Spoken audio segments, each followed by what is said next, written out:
There's something magical when a film goes through a projector, the beam of light. That's what Psycho was based on. This is a shot from Hitchcock. The camera always sees the truth. Fantastic. We're going to watch films from throughout your career.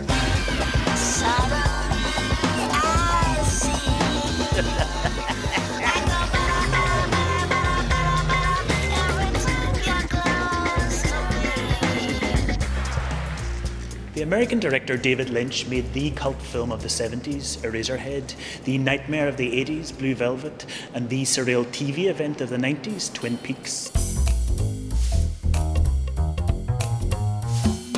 His idyllic childhood in Eisenhower-era America has been the inspiration for most of his films, but his second feature, The Elephant Man, was a rare trip abroad to Victorian London. The film gained 8 Oscar nominations, including Best Director. Its producer, Mel Brooks, was one of the first to call Lynch Jimmy Stewart from Mars, and no phrase has better captured Lynch's otherworldly Boy Scoutedness. The director's sci-fi picture Dune was an expensive flop, but the film after that, Blue Velvet, gained another Best Director nomination and reviews to die for. Wild at Heart in 1990 won the Palme d'Or at Cannes, but for some was a retread of old ground, brilliant but shallow. Then came Twin Peaks' Fire Walk With Me, which was booed by some critics, but which now looks like classic Lynch. Fire Walk With Me, I haven't seen that for a while. Well, you're going to see some of it tonight. Oh, beautiful. And The Extraordinary Lost Highway, another commercial disappointment, which had the strangest story in modern American cinema.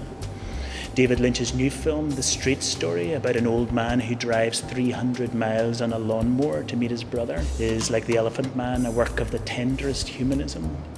The director's known for monstrous darkness, roars on his soundtracks, the evil of Bob in Twin Peaks and Frank in Blue Velvet. What are you looking at? But there's always an angelic sweetness to the way he sees things. And it has to be said, a real eccentricity.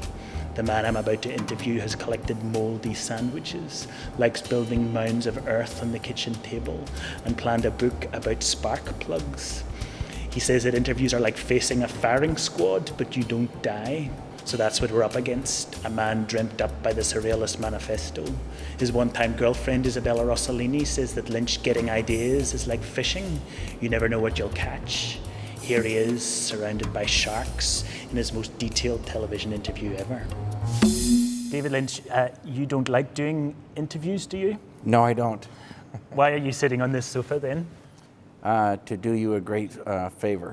That's really nice of you. But you're prepared to talk about your new film, Straight Story? You bet. Have you been interviewed a lot about it? I've done a few interviews concerning it, yes. Yeah. Your mother was a linguist, is that right? She has taught people English. That's interesting that she's therefore a verbal person, but you are less verbal. Right. You know, there's many different languages, and one of them is film or painting, and a lot of it is done without words. What harm does it do to talk about a film? A film is its own thing. And in an ideal world, I think film should be discovered knowing nothing. And nothing should be added to it, and nothing should be subtracted from it. Okay, let's break that rule immediately. I've got here the opening of Blue Velvet. She wore blue velvet. Why is he waving so slowly? Is that shot in slow motion? I believe it is, yes. Not that slow, but probably 48 frames or something.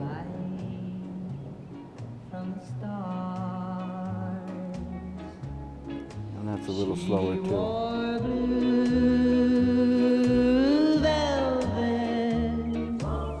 Why slow things? It's a mood.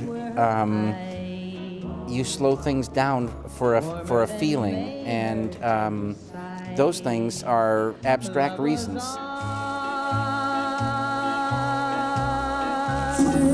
But it's not obviously a comic feeling you're after, is it? It's a dreamy feeling. It's or more a of a mysterious... dreamy feeling, and it could slide, you know, either way. The next things that follow say more and more what it is. but when she left, gone was the glow of blue velvet. But in my heart there'll always be gracious and warm of Do you remember this book, Good Times on the I Street? sure do. I haven't seen that for about, 100 years. Well, you've said several times in an interview that some of the images in this book influenced that film, and sure enough, if you open this book, here you are, you've got picket There fences. you go, man. So I guess what that means is these kind of intense images in your films are things that were logged in your brain perhaps for a long time? You don't know where things come from. They can come from memories, or they could be triggered. They just come to you from the ether. And if they are in the memory, if they're stored away, one day, for some reason, they're released, and it seems like a brand new idea. Or an idea comes in from the ether, and as it pops, it may be colored from something that you know. The picture that forms, sometimes reading a book, are pictures that you put together from the past, or your imagination kicks in. You can't really tell what forms those pictures. It's the words on the page and probably many internal things. I've got here the opening of your new film, Straight Story. Similar opening in some ways. Mm-hmm. And this is based on a true story. Yes, it is. Mary Sweeney first read about Alvin Strait in the New York Times and the trip he took. And she developed a fixation for 4 years till she got the rights to the story. And then she and her childhood friend, John Roach, wrote the script and handed it over to me. Surely it's constricting to tell the story of a real person. Not really. The words based on a true story give you, room to move. And when you make a film, you're making a different kind of reality anyway. Why, for example, is the camera high here? It feels correct. In what way? Well, you want to get the lay of the land, and you're observing, and now you're floating. Why float? Why not move faster in? You want to enter in, seeing things and float slowly into the story. What sort of community is this? This is a small neighborhood in the town of Lorenz, Iowa. It's a very small town. There's just one main street, and there's several smaller streets off of it, but it's very small. Is this the sort of place you feel comfortable in? I would prefer a little bigger town, or no town.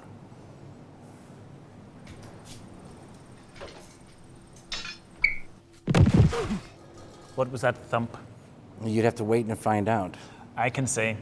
Okay. The main character of your film, Alvin Strait, has just collapsed. Yeah, he's slipped and fallen. What's going on? Oh my God! Hey, Dorothy. Oh my God. What's the number for 911? Put the phone down, Dorothy.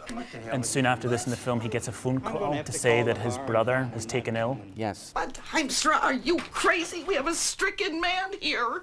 Are you stricken, Alvin? Dorothy, put the phone down. Dad? What's all the yelling? What have you done to my dad? Oh, for cry-eye. Dad?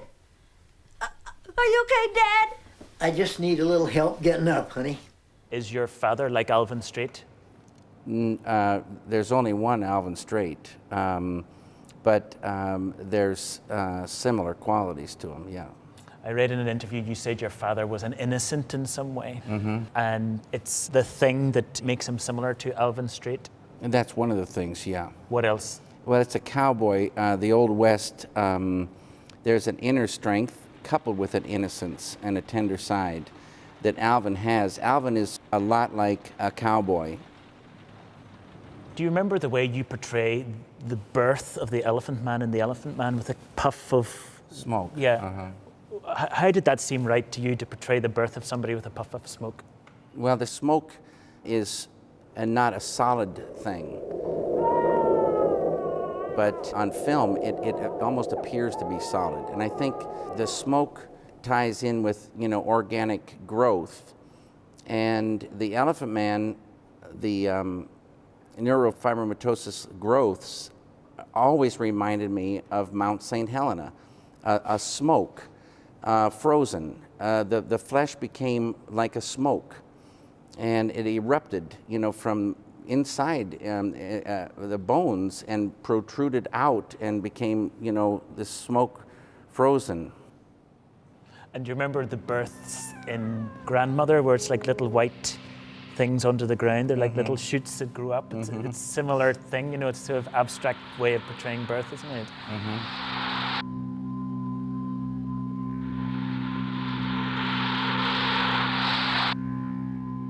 When you were, I think, about 17 or something, you took this trip to Europe that I've read about, and you planned to go for three years. And you stayed 15 days.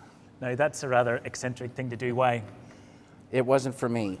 I was going to go to school in Salzburg, Austria, and study with a painter called Kakashka. And he wasn't there when I arrived, and I very quickly realized that Salzburg was too clean.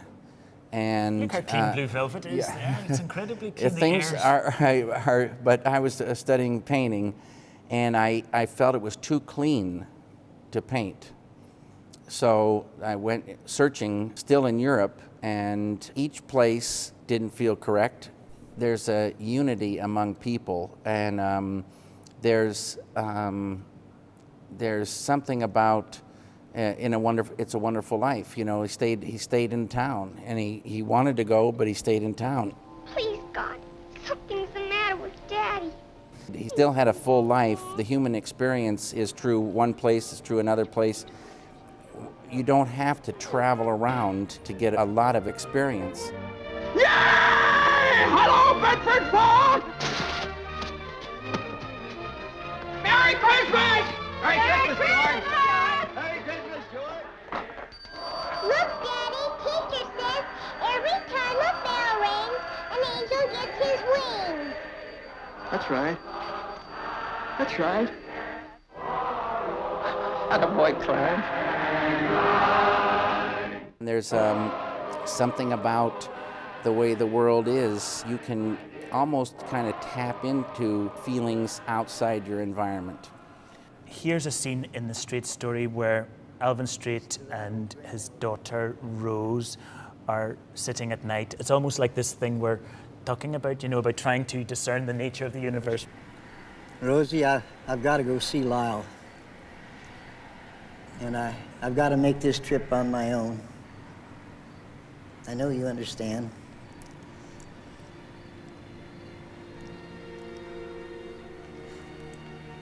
I guess so.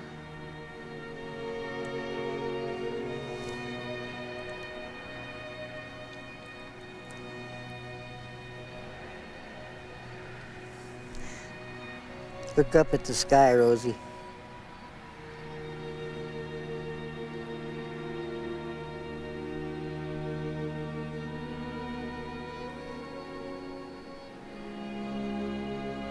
The sky is sure full of stars tonight.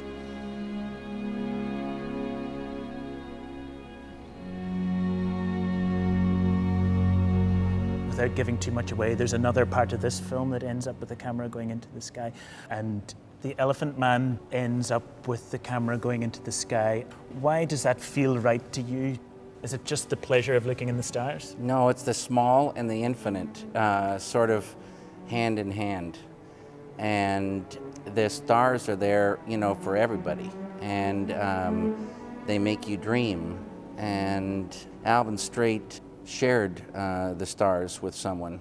And it's a beautiful memory for him. And it's a time not to talk again? Yes.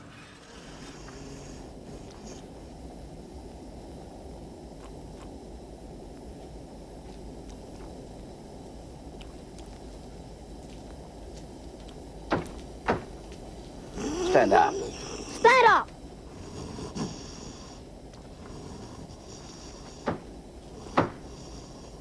Turn round. Turn around. Turn around.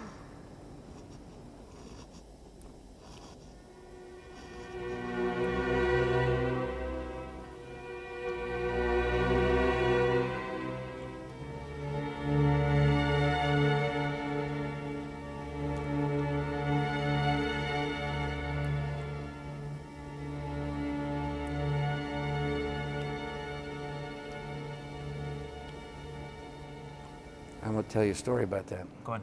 It was just one of those, beautiful things. After which, Freddie started calling me Lucky Lynch. Freddie Francis. Freddie Francis, right. The camera, was just drifting in very slowly on Tony Hopkins' face. And exactly as it stops, a tear comes out of Tony Hopkins' eye. And he told me later he'd been saying the Lord's Prayer, during that scene, and it moved him, and out came the tear, and it was one take, and we were done. Now, the street scenes in The Elephant Man were inspired by the fact that at the age of 19, you went and lived in Philadelphia, which is one of the most important influences on your life, and which you described as being an ocean of fear. Well, Philadelphia was a city filled with fear. Filled with twisted behavior. It's called the city of brotherly love. The absence of love was alive and well. There was sort of a sickness in the air, a twisted, infectious sickness and a decaying city.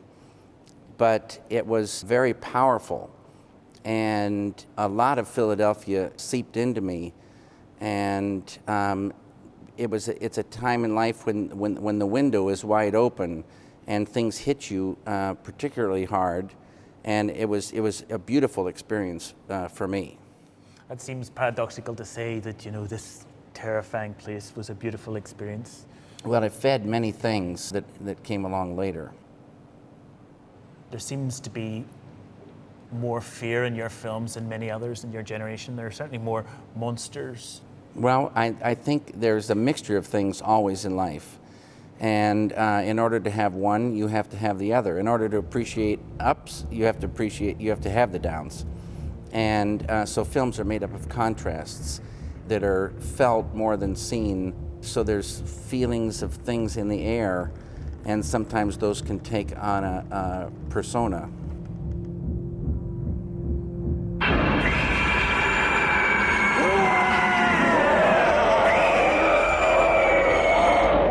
True that during the making of the Twin Peaks series, Bob wasn't in the original idea? Right. I was on the set in Laura Palmer's house. We were going to shoot a panning shot in Laura's room to start with. And Frank Silva was a set decorator, and he was in arranging some furniture, and at a certain point he moved a chest of drawers in front of the door. And someone behind me, as I was pointing the other direction, said, "Don't block yourself in there, Frank." And my mind pictured Frank blocked in the room. And then I rushed into him and I said, "Frank, are you an actor?" And he said, "Why, I happen to be an actor." And so I said, "You're going to be in this." And so we did a couple of pans without Frank, and then I had him, kneel down behind the bed and freeze, and it panned around and lit, and there he was. Hard to kind of see right away, but if you held for a while, suddenly you sort of see him. And I didn't have a clue what I was going to do with that. And then later we were shooting the last setup in the house. And it was pretty late at night, and it was Mrs. Palmer at the end of the day where she lost her daughter, smoking a cigarette, distraught on the couch, and playing some scenes in her mind. And she sees something mentally and lurches up, and the operator has to crank, very fast to catch it. Nailed it, perfect. She screams at the top of this thing in a big close-up. And I said, beautiful, and I congratulated Grace on her job.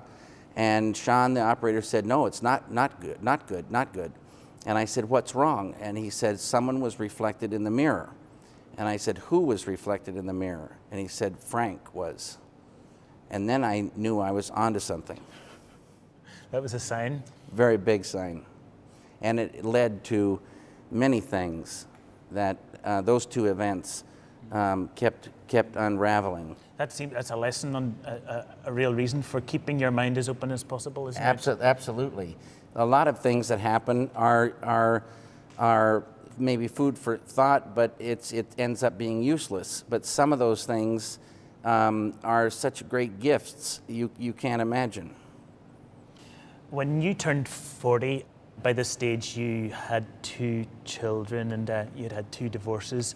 You made a film, Blue Velvet, and the lead character was very like you, Jeffrey Beaumont. Mm-hmm. He dressed like you as you're dressed now, with your shirt done up, and apparently wore the same wristwatch or something like that. Well, I don't like wind on my collarbone, and that's how that all started. Yeah. Yeah. And why you used to wear 3 ties? And that's a sign of a person who's very insecure and needs protection. I would have worn several coats if it wasn't so warm where I was. I felt vulnerable. Could I point out that ties aren't the best form of protection? Well, they feel good. And why were you vulnerable? I don't know why I was. I had things that I wanted to do, but I didn't like being in the world so much, out in the world. I liked being inside. Is that agoraphobia? I have a hair of that. Mm-hmm. How does that come about? It comes about, well, I'm not sure how it comes about, but there's many things to deal with outside the house. Bad things can happen, and why bother with that? Why not stay inside and do your work? Yes, indeed. Jeffrey Beaumont, he was quite a naive man. He hadn't experienced very much. Is it odd that somebody who'd, by that stage, experienced quite a lot in his life would project so much of himself onto this, almost a teenager? He behaves almost like a teenager. I don't see him as me. I see him as Jeffrey Beaumont, and there's some similarities, but it's the idea of just a bit of innocence.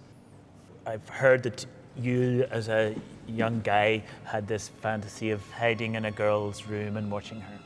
Yeah, that's a fantasy. That goes together with many other things, and a story comes out. And it's the opening of another world for Jeffrey. Get out of there! Get out! Put your hands up! On your head! Do it! Get on your knees! Do it! What are you doing? Who are you? What's your name? What's your name? Jeffrey. Jeffrey what? Jeffrey nothing. Give me your wallet! Give me your wallet!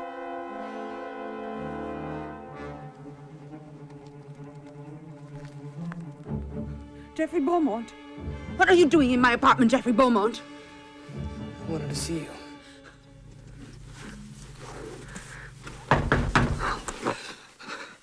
Shut up. Don't say anything. Go into the closet. Don't say anything, or I'll kill you. I mean it. Is it true you used a new type of lens that would show as much of the apartment as possible? No.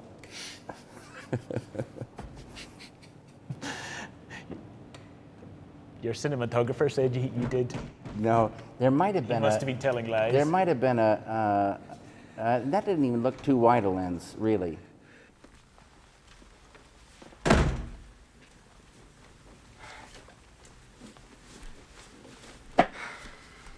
Hello, baby. Shut up! It's Daddy, you shithead. Where's my bourbon? How, at the end of Blue Velvet, is Jeffrey different? He's shot Frank. And he'll go back to college. Well, we don't know. That's the thing about the film. It starts and then it ends. And nothing should be added and nothing should be taken away. And so it's wrong for me to say, but it's beautiful for, you know, anyone has the right to, you know, go where they want to go.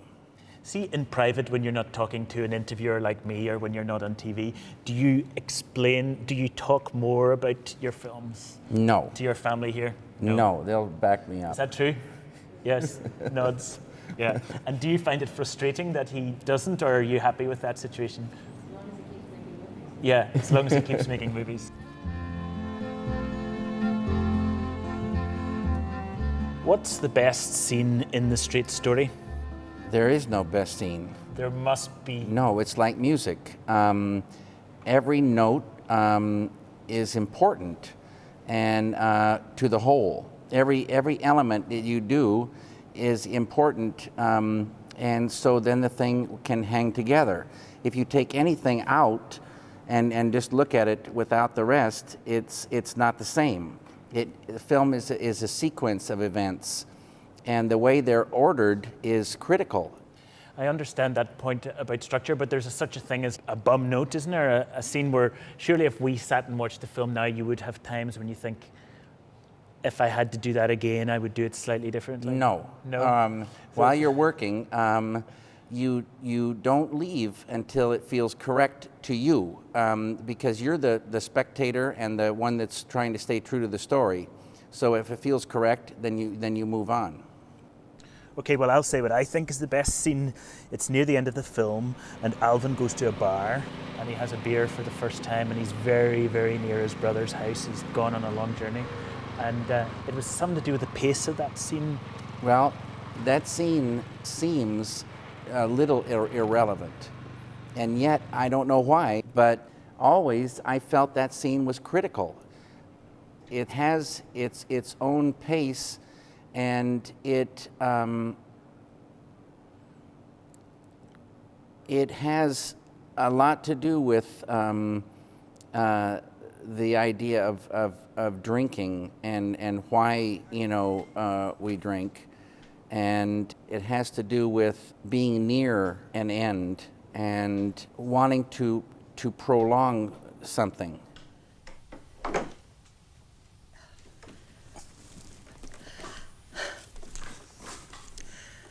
I haven't had a drink in a lot of years, but now I'm going to have me a cold beer. What flavor? What does a Miller's Light taste like? This guy is great. This bartender. Why is he great? Just his face and the way he moves. It's really calm. Mm-hmm. It's like Zen or something, Mm-hmm. this scene, isn't it? A Zen bartender. Yeah. It's good. Keep the change. Thank you. There's an interesting rig you got out there. Make it up the hill okay? That hill and 200 more just like it. How far'd you come? From Iowa. I'm headed for Lyle Straight's place. Iowa. My God, you must be thirsty. It's from here that this scene becomes extraordinary, Mm-hmm. I think.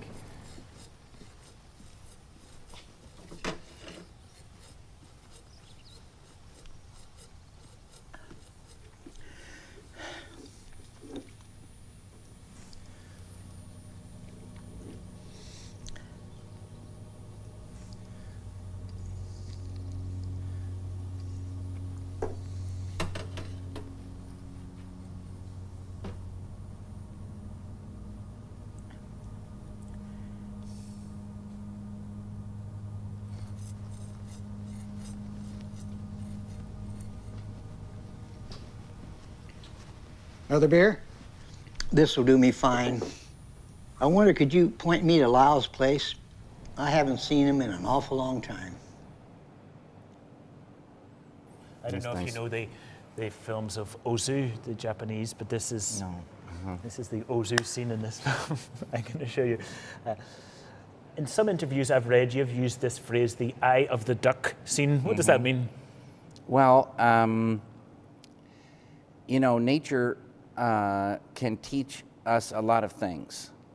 And there's something about in painting, you're working within a certain shaped canvas, and there's many things that one does intuitively to move the eye. There's repetition of shape, repetition of color, but when you start looking at a duck, you see your eye is moving in a certain way, and you see textures and colors and shapes, and you start wondering about a duck. What it can teach us about, any kind of abstract, painting or proportions or even sequences, scenes. And it always is interesting that the eye is in the perfect place. If you move it to the body, it would get lost. If you move it to the leg or the beak, it's two kind of fast areas competing. Even though the eye is the fastest, it's the little jewel. Fast meaning what? Well, there's slow and fast. An empty room is a certain speed, and a person standing there is another speed, and that proportion is can be beautiful. If the room is a 2 and the person is a 7, I think a person is around a 7. Fire and electricity can go up to a 9, for instance, or a really intricately designed, decorative room is pretty disturbing sometimes. It's too fast. But then if you put something slow in it, it could work beautifully. In a busy room and a person, they fight each other. So is this to do with how fast our eye moves to scan it, to see what's happening? It's a relationship thing, I think. Fast and slow areas. Okay. What is the eye of the duck scene in the Straight Story? I haven't thought about it.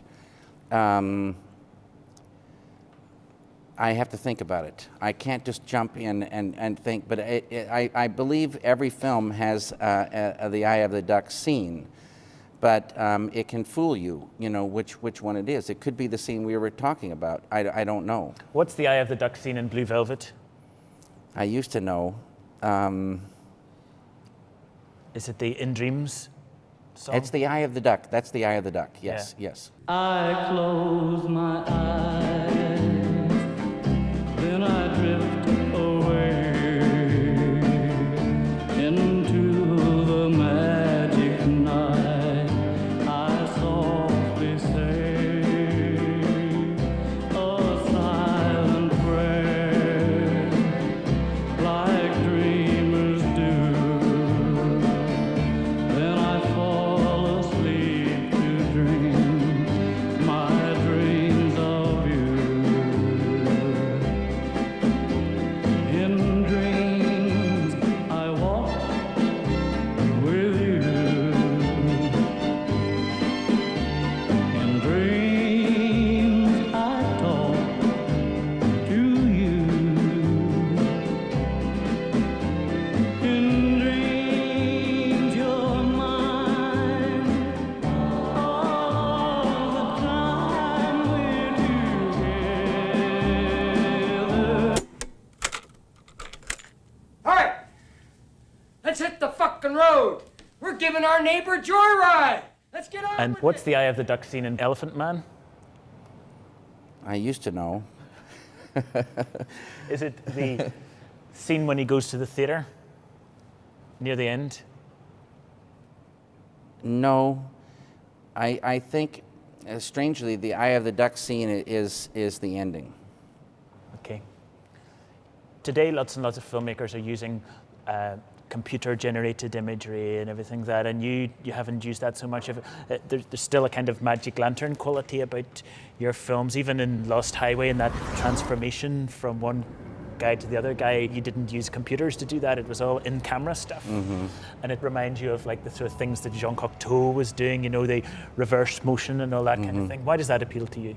It's organic, and I'm not against computer, the computer or digital, and I love manipulating images, but film still has the beautiful organic quality.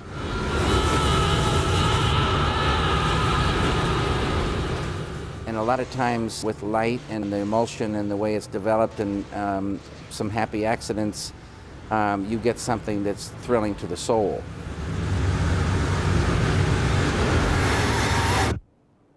I think right now digital's coming up every year, but it hasn't matched the beauty of film.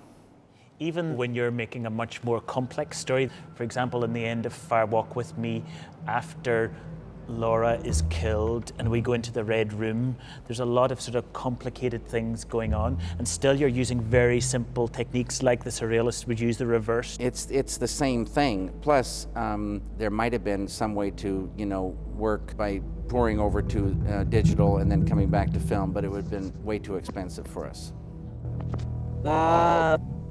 I want all my garmentos here.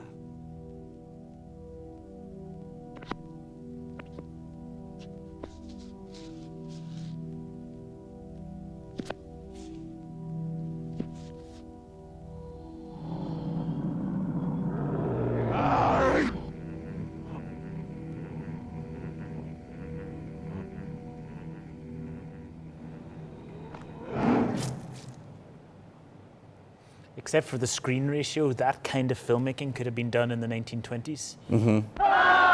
And why do you smile when I say that? Is that? Well, because it's so beautiful to discover ways of doing things, and it's a beautiful medium because it allows so many things to happen. I remember when I first saw Fire Walk With Me at the Cannes Film Festival, there were loud boos. How does the apparent failure of a film like this affect you? Dune was a failure to me because I didn't feel I did, the Dune I should have done. And this was not a failure to me because I felt it was a film, that I did the way I should have done it. And so we learn that we can't control anything that happens after a film is finished. And sometimes things go well in the world and sometimes they don't. But if you believe in the film and you've done your best, they can't take that away from you. There's this thing, there's the donut and there's the hole. And we should keep our eye on the donut and not on the hole. Everything that happens after a film is finished is maybe interesting, and it can be very hurtful or exhilarating in certain ways, but it has not much to do with the work. And so I would like to go back to work as quickly as I can, or do painting or work on music, and be separate from those things which I can't control. What about criticism about some of the themes of your films? Like, I read a piece recently that Angela Carter wrote about the way you portray women in your films. She said, that your films have got a sort of misogynistic view of women, that the characters are not understood, they have no inner life. How do you react to that? Does that just bounce off you also? Well, the problem is that somebody sees a woman in a film and then mistakenly assumes that that's the way the person sees all women. And when in actuality it's just that particular woman within this particular story. It means nothing more than that. Although it could have repercussions, a small story can open up a bigger feeling, but it doesn't mean that Alvin Straight represents all 73-year-olds any more than Dorothy Valance represents all women, or whatever she was talking about. Do you think that if you were falling in space, that you would slow down after a while or go faster and faster?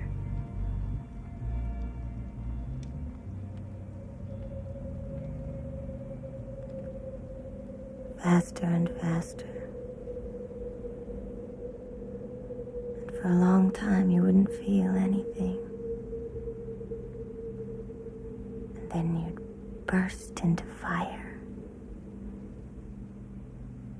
Forever.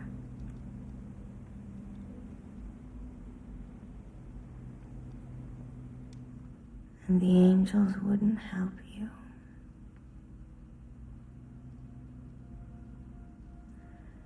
Because they've all gone away.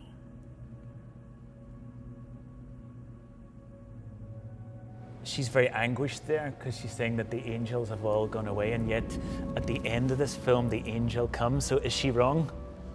No, things can go away and then they can come back again too. And there are angels in lots of your films. There are? I don't remember them all. In The Elephant Man, there's in several more there are angels, and you don't literally believe in angels. Oh yeah. No, you don't. Do you? Yeah. Is that because that you were taught to believe in angels as a kid?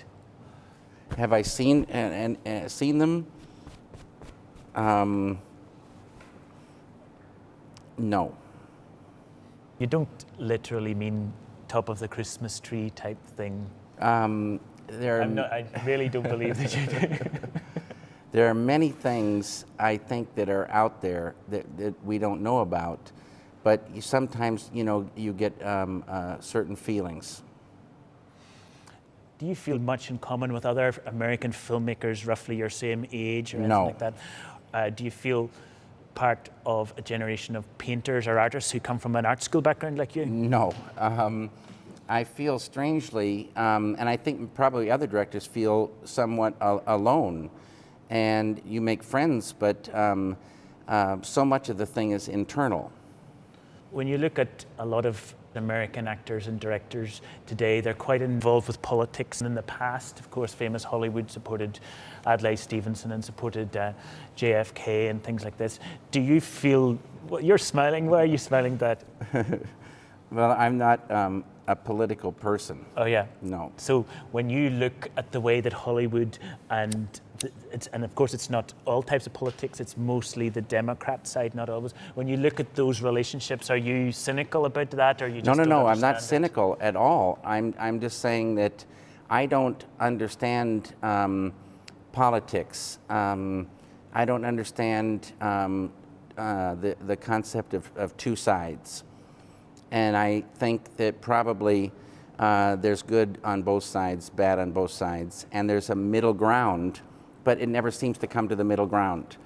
And it's very frustrating watching it, and seemingly we're not going forward. Some change of simple, really, relatively speaking, and we're going forward somewhere. It could be a beautiful place.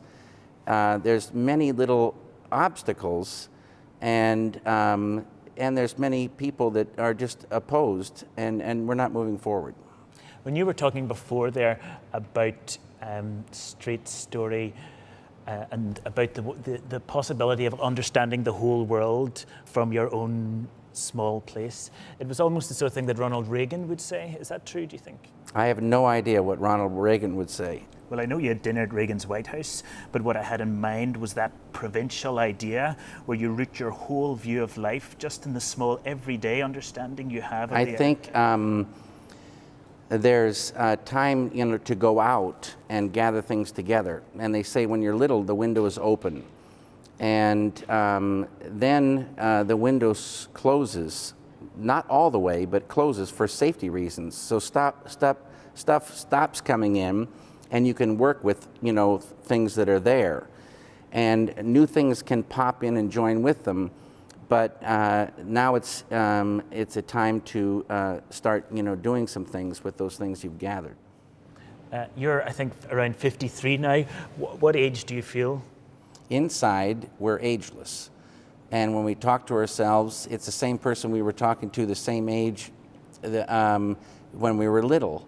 And it's the body that is changing around that ageless center.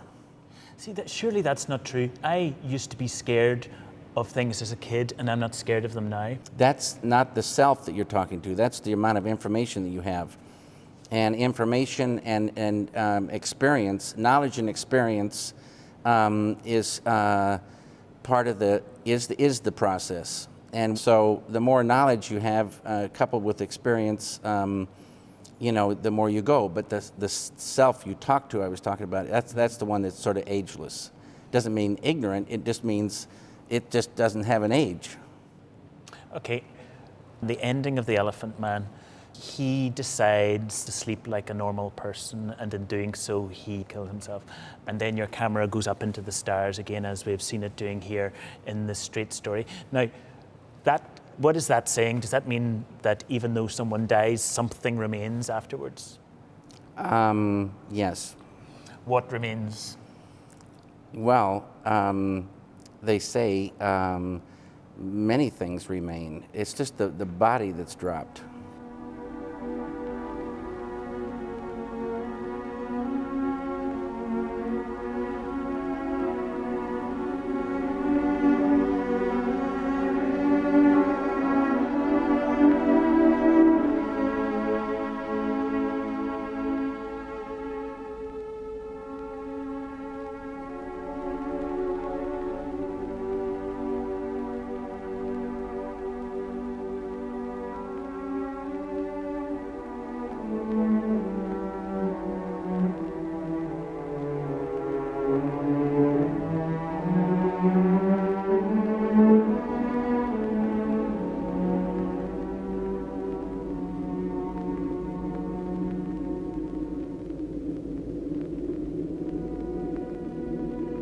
Never, oh never, nothing will die.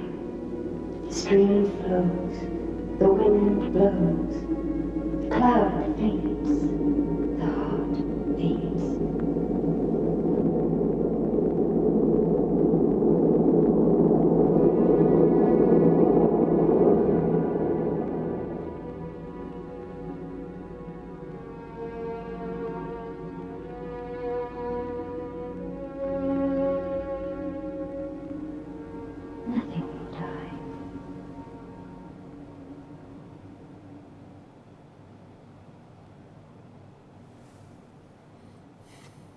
Good place to end. I think so. A critic once said of your work, David Lynch is very interested in getting inside our heads, but he has nothing to do once he gets in there. Do you understand that? Not one bit. It's been a pleasure talking to you. Good to talk to you. Thank you very much. Great, everybody.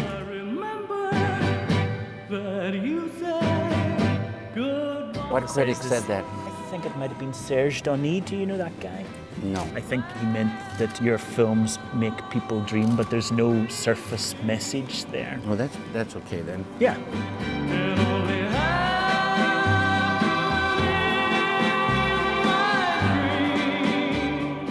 I want to see this book. This book even smells. Yeah, it's a beautiful smell.